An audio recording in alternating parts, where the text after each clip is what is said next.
Daniel pasal 8 hari Selasa tanggal 4 November 2025. Domba jantan dan kambing jantan. Pada tahun yang ketiga pemerintahan Raja Belsyazar, nampaklah kepadaku, Daniel, suatu penglihatan sesudah yang tampak kepadaku dahulu itu. Nah, ini Daniel menceritakan kembali penglihatannya dan ini di tahun yang ketiga pemerintahan Raja Belsyazar. Jadi kembali seperti yang kita baca di Daniel pasal 7 sebelumnya, itu terjadi sebelum kejadian di Daniel pasal yang kelima. Karena di Daniel pasal 5 itu Raja Belsyazar sudah terbunuh. Nah, untuk mengingatkan kita kembali, Raja Belsasar itu yang melihat tulisan tangan di dinding istana. Nah, di penglihatan terdahulu yang Daniel sebutkan ini adalah penglihatan di Daniel pasal 7, di mana itu terjadi pada tahun pertama pemerintahan Raja Belsasar. Berarti ini ada jeda waktu 2 tahun ya, 2 tahun setelah penglihatan keempat binatang dan anak manusia yang diperlihatkan kepada Daniel sebelumnya, sebelum ada lagi penglihatan di Daniel pasal 8 ini. Ini yang Daniel katakan bahwa ini penglihatan yang diperlihatkan kepadanya sesudah penglihatan yang tampak kepadanya dahulu. Ayat yang kedua, aku melihat dalam penglihatan itu, dan sementara aku melihat, aku berada di Puri Susan yang ada di wilayah Elam, dan aku melihat dalam penglihatan itu bahwa aku sedang di tepi sungai Ulai. Puri Susan itu kalau kita ingat ada dituliskan juga ceritanya di kitab Ester ya. Di situ kita pernah baca tentang Puri Susan. Dan ini Daniel dalam penglihatan itu dia melihat bahwa dia sementara berada di Puri Susan dan sedang ada di tepi sungai Ulai. Ayat 3, aku mengangkat mukaku dan melihat tampak seekor domba jantan berdiri di depan sungai itu. Tanduknya 2 dan kedua tanduk itu tinggi. Tetapi yang satu lebih tinggi dari yang lain dan yang tinggi itu tumbuh terakhir. Ini tanduk dari domba jantan yang dilihat oleh Daniel, ada 2, yang satu lebih tinggi dari yang lain dan yang lebih tinggi ini tumbuhnya lebih terakhir. Jadi kalau saya lihat berarti Daniel lihat pelan-pelan tumbuh ini ya tanduk dari kedua domba ini dan akhirnya yang tumbuh terakhir itu ternyata lebih tinggi dari tanduk yang lain. Ayat 4, aku melihat domba jantan itu menanduk ke barat, ke utara, dan ke selatan. Dan tidak ada seekor binatang pun yang tahan menghadapi dia. Dan tidak ada yang dapat membebaskan dari kuasanya. Ia berbuat sekehendak hatinya dan membesarkan diri. Jadi yang dalam penglihatan Daniel ini, domba jantan ini sangat berkuasa.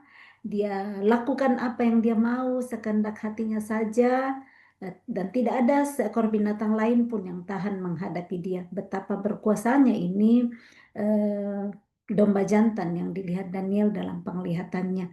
Dan itu membuat dia berbuat sekehendak hati dan membesarkan diri. Dalam hal ini kalau kita tahu yang membesarkan diri itu sombong. Dia ngangkat dirinya, saya hebat, saya kuat, tidak ada seekor binatang lain pun yang tahan menghadapi saya. Kurang lebih kira-kira seperti ini nih karakter domba jantan. Dia lakukan sekehendak hatinya, mau bikin apapun dia bisa dan membuat dia jadi tinggi hati. Dan kita sudah tahu tinggi hati adalah karakter yang sangat tidak disukai oleh Tuhan. Ayat kelima, tetapi sementara aku memperhatikannya, tampak seekor kambing jantan datang dari sebelah barat yang melintasi seluruh bumi tanpa menginjak tanah. Wah ini kalau kita bisa lihat gini ya, kambing jantan yang dia lintasi seluruh bumi nggak nginjak-injak tanah, artinya terbang ya kalau kalau kita bisa kasih pengertian. Tidak menginjak tanah, dia terbang dia datang dari sebelah barat, dia lintasi seluruh bumi dengan terbang. Mungkin ini seperti kecepatan jet kalau sekarang kita bisa lihat karena dari barat seluruh bumi itu dari ujung sana ke ujung sini dia datang dan itu yang dilihat Daniel. Jadi datang ini, tampak ini kambing jantan yang terbang. Dan berikut, dan kambing jantan itu mempunyai satu tanduk yang aneh di antara kedua matanya. Nah, jadi tanduk dari kambing jantan ini ada di tengah-tengah, di dahi mungkinnya kalau kita di tengah-tengah, bukan dahi ini, di antara kedua mata. Jadi biasanya kan tanduk di kiri kanan di atas telinga. Nah, ini di tengah mata, di antara kedua mata. Ayat 6, ia datang pada domba jantan yang dua tanduknya dan yang kulihat berdiri di depan sungai itu, lalu menyerangnya dengan keganasan yang hebat. Jadi kambing jantan itu mendatangi domba jantan yang punya dua tanduk tadi, yang berbuat sekehendak hatinya, yang tidak ada yang berani satupun menghadapi dia. Nah, sekarang ada kambing jantan yang muncul. Di sini dia menyerang domba jantan itu dengan keganasan yang hebat. Aku melihatnya mendekati domba jantan itu. Ia menggeram. Lalu ditanduknya domba jantan itu, dipatahkannya kedua tanduknya, dan domba jantan itu tidak berdaya untuk menghadapi dia. Dihempaskannya dia ke bumi, diinjak-injaknya, dan tidak ada yang melepaskan domba jantan itu dari kuasanya. Kita bisa lihat ya, tadi di awal Daniel lihat bahwa ini domba jantan sangat berkuasa. Tidak ada satupun yang dapat membebaskan diri dari kuasa si domba jantan. Dia bikin sesuka hatinya. Ternyata segala sesuatu ada masanya di bumi. Yang sekuat apapun, yang sehebat apapun, datang yang lebih kuat daripada dia. Sekalipun ada masa di mana benar-benar dia berkuasa, dia lakukan sekehendak hatinya, tidak ada yang berani menghadapi dia, tetapi kekuasaan seperti itu ada masanya, ada em, overtime-nya, dan itu yang terjadi. Datanglah si kambing jantan, dia punya satu tanduk saja di antara matanya, dan domba jantan ada dua tanduk, tetapi dia dikalahkan. Dia bahkan dikatakan di sini domba jantan itu tidak berdaya. Coba kita imagine dari seekor binatang domba jantan yang berkuasa merajai semua binatang yang lain, tiba-tiba tidak berdaya di hadapan binatang lain. Pasti hancur lebur perasaannya juga ya. Yang dulunya mau lakukan apa saja dia mau, dia besar-besarkan dirinya. Ternyata saat sombong bisa dicabut kuasanya, bisa kuasanya itu hilang, dan inilah yang terjadi. Kambing jantan itu apa namanya itu menanduknya, dia patahkan tanduknya, dua tanduknya dipatahkan, dan dia dihempaskan ke bumi, diinjak-injak, diinjak-injak, nggak ada artinya lagi, nggak berharga lagi. Jadi jangan kita sombong saat kita lagi di puncak kekuasaan, saat kita lagi jaya-jayanya, karena segala sesuatu ada masanya. Ada masa saat tidak berkuasa lagi, saat kita pakai kesempatan waktu kita masih sementara jaya-jaya untuk rendah hati, memperhatikan orang lain, tidak menyombongkan kekuatan kita, kekuasaan kita, jabatan kita, pangkat kita, nggak nginjak-nginjak orang, nggak memperlakukan orang sekehendak hati kita sendiri, nggak membesarkan diri, pastinya nggak akan sampai kepada situasi seperti yang dialami oleh Damba Jantan ini. Dan ini semua yang dialami si domba jantan, dia diinjak-injak dan tidak ada yang bisa melepaskan domba jantan itu dari kuasa kambing jantan. Kambing jantan itu sangat membesarkan dirinya. Sekarang kambing jantan lagi yang sombong nih. Sekarang kambing jantan yang membesarkan dirinya karena dia bisa ngalahin nih yang kata kata penglihatan Daniel sebelumnya, nggak ada yang bisa melawannya, yang tahan menghadapi si domba jantan. Ternyata kambing jantan bisa jadi dia juga membanggakan diri, membesarkan diri, seperti bilang, lihat nih aku bisa mengalahkan yang terkuat sebelumnya. Tetapi ketika ia sampai pada puncak kuasanya, patahlah tanduk yang besar itu. Jadi sudah sampai di puncak kuasanya nih si kambing jantan, patah lagi nih tanduknya yang besar yang ada di antara kedua matanya. Lalu pada tempatnya tumbuh 4 tanduk yang aneh sejajar dengan keempat mata angin yang dari langit. Dari satu tanduk patah muncul 4 tanduk lain yang eh, apa namanya, yang aneh. Ditulis di sini aneh ya, bagaimana bentuknya ini aneh, itu sejajar dengan keempat mata angin dari langit. Jadi nggak sejajar semua, yang mungkin bagaimana berarah-arah yang berbeda, karena ini dikatakan sejajar dengan keempat mata angin yang dari langit. Ayat 9, maka dari salah satu tanduk itu muncul suatu tanduk kecil. Jadi dari 4 tanduk ada satu tanduk yang dari dalamnya muncul lagi satu tanduk kecil yang menjadi sangat besar ke arah selatan, ke arah timur, dan ke arah tanah permai. Ia menjadi besar bahkan sampai kepada bala tentara langit. Dan dari bala tentara itu, dari bintang-bintang dijatuhkannya beberapa ke bumi dan diinjak-injaknya. Bagaimana ini penglihatan Daniel ya? Ada satu tanduk yang tumbuh dari satu tanduk kecil yang 4 tadi, dan itu jadi dari kecil menjadi sangat besar ke arah selatan, ke arah timur, dan ke arah tanah permai. Nah, bahkan di sini dikatakan ia menjadi besar bahkan sampai kepada bala tentara langit. Bala tentara langit ini dituliskan di sini, dan dari bala tentara langit itu, koma, dari bintang-bintang. Berarti bala yang disebut bala tentara langit ini adalah bintang-bintang. Nah, dari bintang-bintang artinya ini tanduknya sampai, saya nggak tahu gimana panjangnya sampai bisa mencapai bala tentara langit, bintang-bintang, dan dijatuhkannya beberapa ke bumi dan diinjak-injaknya. Jadi dia jatuhkan ini bintang-bintang, beberapa bintang dijatuhkan dan diinjak-injaknya. Ayat 11, bahkan terhadap panglima bala tentara itu pun ia membesarkan dirinya, dan daripadanya diambilnya korban persembahan sehari-hari, dan tempatnya yang kudus dirobohkannya. Suatu kebaktian diadakan secara fasik menggantikan korban sehari-hari, kebenaran dihempaskannya ke bumi, dan apapun yang dibuatnya semuanya berhasil. Nah, bahkan ini panglima bala tentara ya, yang pemimpin bintang-bintang ini, dia besarkan dirinya. Jadi sombong sekali nih kambing jantan. Dan bahkan dia mengganti kebaktian yang biasanya diadakan, ya ini tempat kudus. Tempatnya itu huruf besar, tempat Tuhan yang kudus dirobohkan.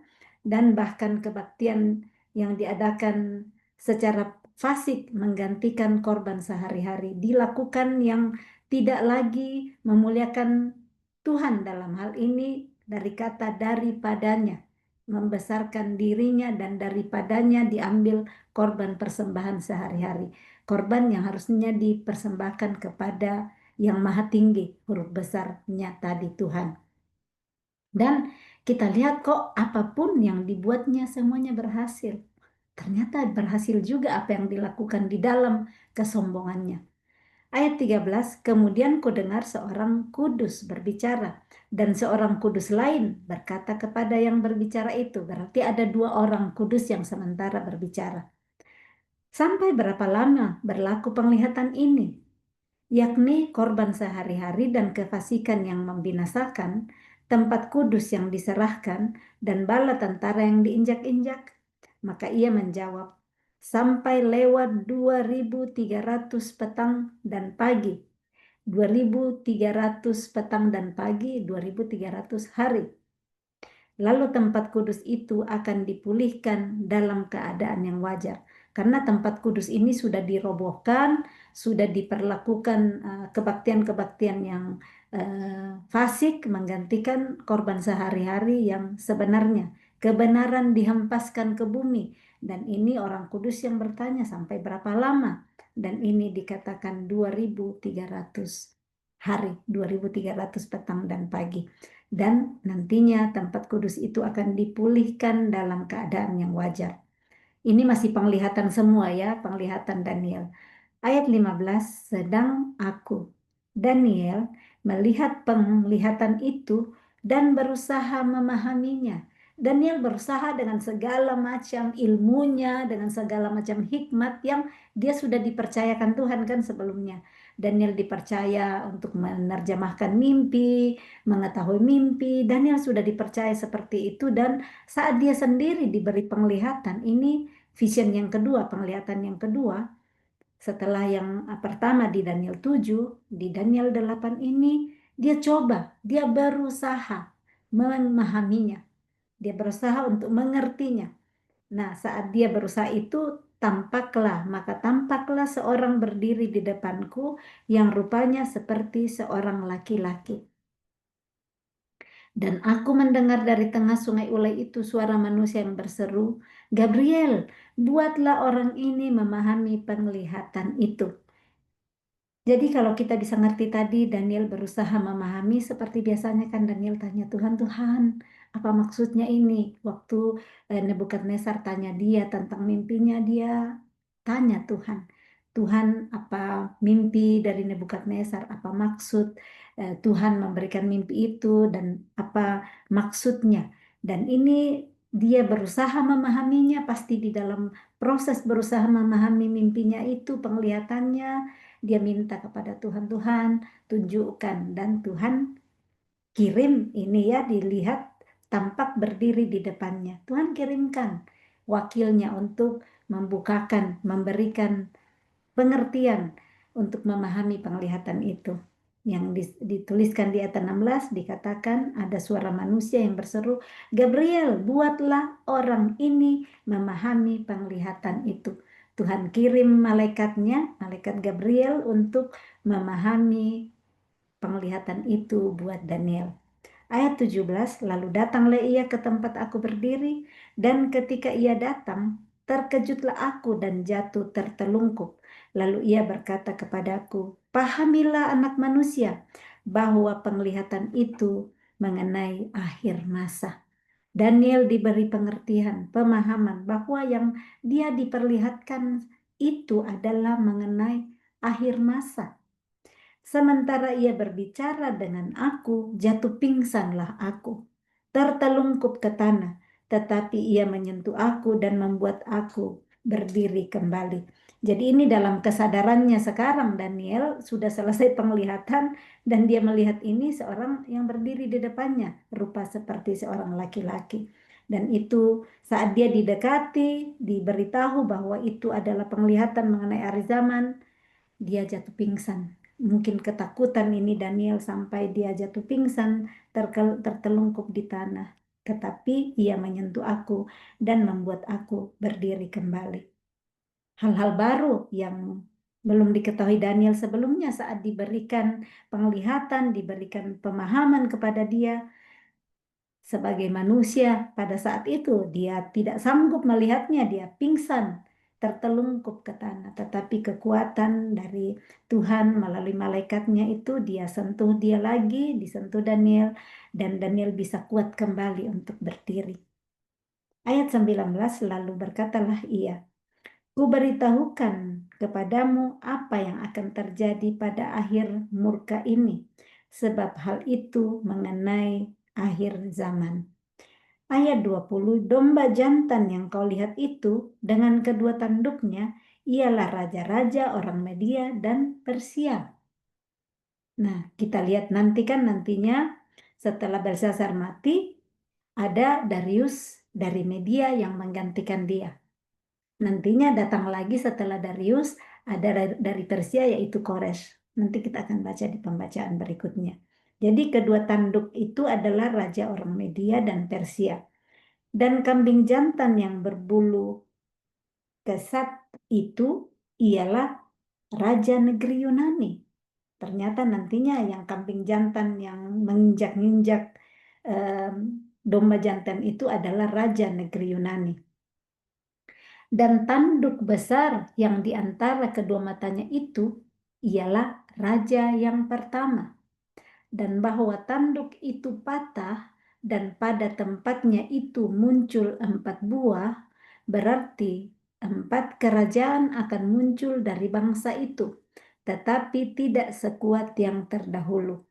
Dan pada akhir kerajaan mereka, apabila orang-orang fasik telah penuh kejahatannya, maka akan muncul seorang raja dengan muka yang garang dan yang pandai menipu. Kekuatannya akan menjadi hebat, tetapi tidak sekuat yang terdahulu. Dan ia akan mendatangkan kebinasaan yang mengerikan, dan apa yang dilakukannya akan berhasil. Orang-orang berkuasa akan dibinasakannya, juga umat orang kudus. Dan oleh karena akalnya, penipuan yang dilakukannya akan berhasil. Ia akan membesarkan dirinya dalam hatinya, dan dengan tak disangka-sangka banyak orang akan dibinasakannya. Nah, ini penjelasan yang disampaikan oleh Gabriel kepada Daniel. Satu persatu dijelaskan tentang domba jantan, mengenai kedua tanduknya, mengenai kambing jantan juga.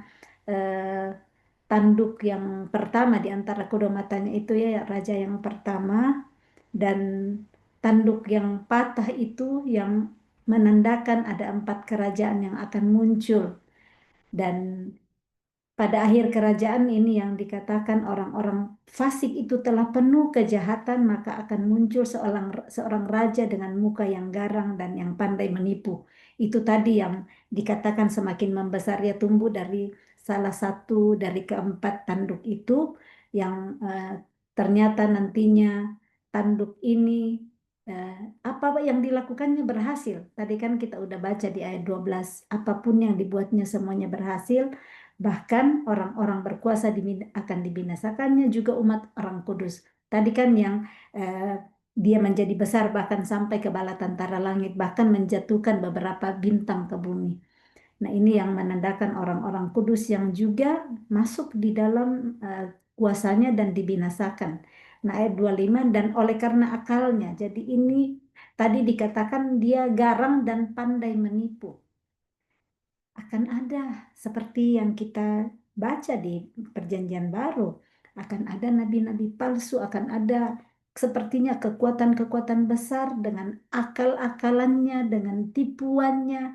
Nah, kita perlu sekali waspada di dalam hal ini supaya tidak sampai tertipu, supaya tidak sampai dialihkan pengertian kita yang sebenarnya akan Tuhan. Ini yang kita bisa berhati-hati di akhir zaman saat ini. Akan banyak penipuan-penipuan yang terjadi di sekitar kita. Nah, bagaimana untuk kita tidak tertipu? Kita perlu tahu yang aslinya. Kita perlu tahu kebenarannya. Yang seperti pernah saya bagi tentang uang ya, ada uang kertas yang palsu dan ada yang asli. Nah, yang asli itu kan ada seperti garis di dalamnya yang bisa ditarik ya, lembaran tipis. Nah, kita perlu tahu mana yang asli supaya kita tidak tertipu.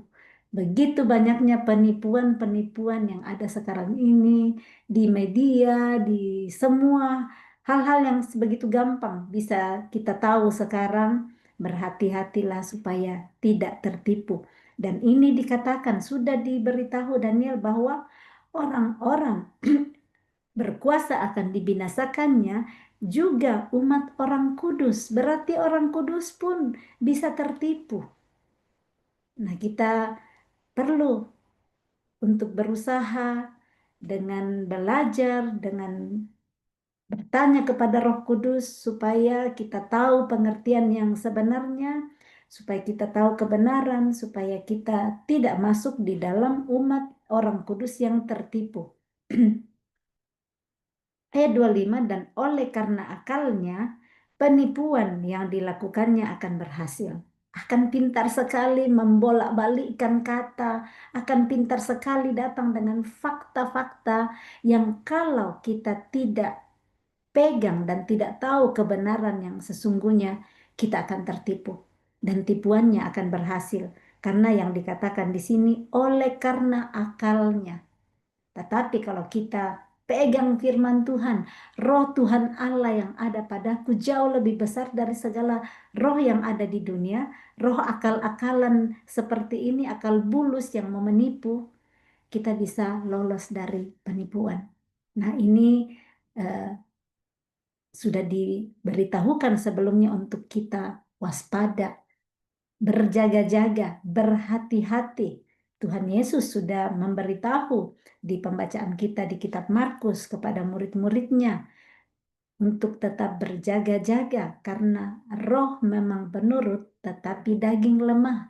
Daging lemah bagaimana? Saat ditipu, diiming-imingi banyak hal. Ditipu, iya kalau kamu begini nanti kamu dapat jabatan. Nanti kalau kasih begini ikut saya. Yang seperti kemarinnya dihasut-hasut itu Pilatus. Dihasut oleh rakyat. Jadi akan ada hal-hal seperti ini yang bisa ada dalam kehidupan kita, dihasut, diiming-imingi dengan upah, dengan eh, janji-janji, bisa membuat orang tertipu. Jadi baiklah, terus-menerus kita penuhi hati kita dengan perubahan akal budi yang sesuai dengan kebenarannya supaya kita tidak ikut tertipu. Saya ulang kembali ayat 25, dan oleh karena akalnya, penipuan yang dilakukannya akan berhasil.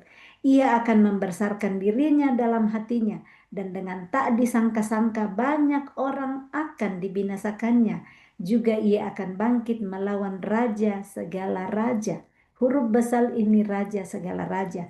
Sudah diberitahukan di sini ada Yesus raja segala raja nantinya yang akan bangkit dia lawan. Tetapi tanpa perbuatan tangan manusia, ia akan dihancurkan. Pada akhirnya, segala kekuasaannya, segala tipu dayanya, segala akalnya, itu tanpa perbuatan tangan manusia. Artinya perbuatan siapa? Artinya perbuatan Tuhan. Ia akan dihancurkan juga. Jadi sekuat apapun, sepintar apapun dengan akal bulus, dengan tipuan-tipuan, menghadapi tangan Tuhan tidak akan berdaya. Dia akan dihancurkan tanpa perbuatan tangan manusia. Ayat 26, adapun penglihatan tentang petang dan pagi itu, apa yang dikatakan tentang itu adalah benar. Tetapi engkau sembunyikanlah penglihatan itu, sebab hal itu mengenai masa depan yang masih jauh. Sudah diberitahu Daniel ini masih jauh ke depan, ini mengenai akhir masa sudah diperlihatkan kepada Daniel, untuk sementara dikatakan sembunyikanlah penglihatan itu. Ayat 27, maka aku Daniel lelah dan jatuh sakit beberapa hari lamanya. Melihat penglihatan-penglihatan itu Daniel kecapean, dia sakit beberapa hari lamanya. Kemudian bangunlah aku dan melakukan pula urusan raja. Dia tetap nggak bilang, saya sakit, saya capek, saya nggak mau lagi lanjut pekerjaanku di istana. Dia tetap melakukan urusan raja. Dia tetap mengabdi kepada raja karena Daniel ada di istana untuk kali itu melayani Raja Belshazzar. Daniel nggak beralasan untuk tidak melayani.